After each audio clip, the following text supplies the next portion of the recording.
Hey, so today I want to explain some of the terms that you see bandied around a lot on property websites and even just when you're talking to agents and stuff in Ireland. I'm going to go through them really quickly, just short little explanations, but hopefully the next time then you're talking to a property professional or reading a listing, you'll have a little bit better of an idea of what it all means. The next one I want to talk to you all about is subject to tenancy.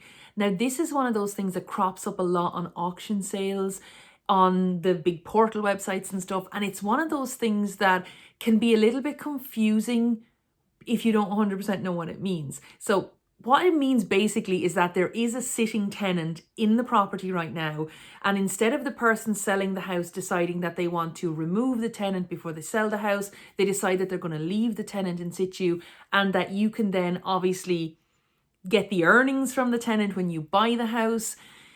It's kind of basically the way it works, but the problem is that if you have a tenant in a house and the house is being rented, and let's say there's a 5-year lease on it, you can't go and get your standard residential primary residence mortgage and expect the bank to give you the full drawdown of your money if you're not actually going to be living in the house. So buying a house that has a tenant in situ is kind of okay if you're buying to let, because obviously that tells the bank that there is someone there that's going to pay the mortgage, and that the buying to let that you want to do has kind of already begun, which is good.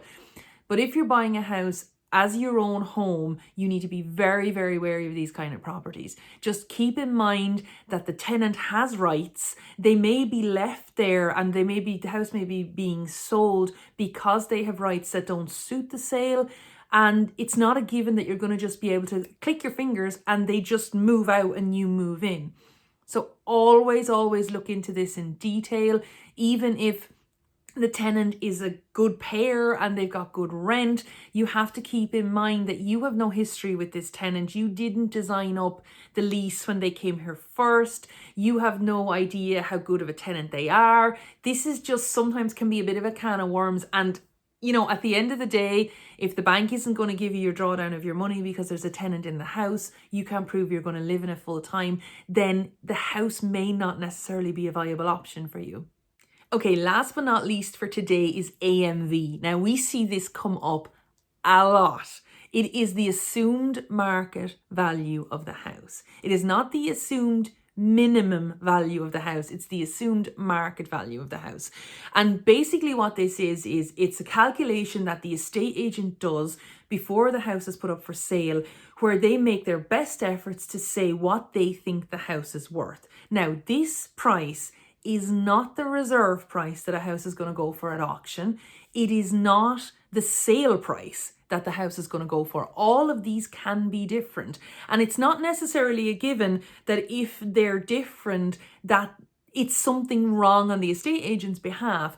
But there is laws in place in Ireland to make sure that estate agents are accurate with these. You can report people if you think that they're just using it as a marketing ploy, and the regulatory authority will look into them and they will see if it's something that happens on a consistent basis. And if it does, they will be reprimanded. So the AMV, you see it on auction sales all the time. It's not the selling price. It's not the reserve price. It's just an idea that the estate agent has of what they think that the property will actually sell for if it were to sell today to a regular group of buyers.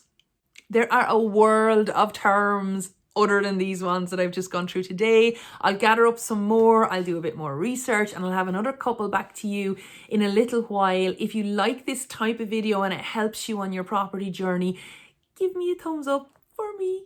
Thank you. And if you don't subscribe, do subscribe. It only takes a second and you'll know when the new videos come out. It's quite hard for me to link to them on Instagram because you can't link from your posts.